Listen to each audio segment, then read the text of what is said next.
नमस्कार मंडळी, आज मी बनवणार आहे खूप टेस्टी, हेल्दी आणि तेलाशिवाय बनणारी अशी भन्नाट रेसिपी. चला तर मग सुरुवात करूया.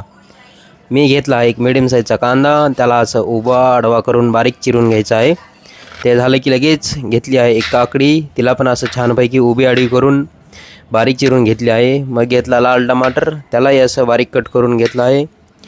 त्याच्यानंतर घेतली कोथिंबीर, एक हिरवी मिरची, तिला पण बारीक कट करून घ्यायचं आहे. तुमच्या चवीनुसार सगळी मिरची कापा.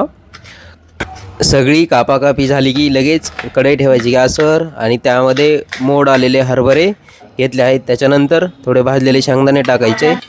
त्याच्यामध्ये चवीनुसार मीठ, लाल मिरची पावडर आणि हळद घालून गॅसवर थोडा वेळ आलटीपालटी करून घ्यायचं.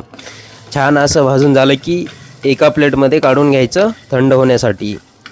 ते थंड झालं की लगेच बारीक चिरलेला कांदा, टमाटर, काकडी, हिरवी मिरची आणि कोथिंबीर घालून छानपैकी मिक्स करून घ्या.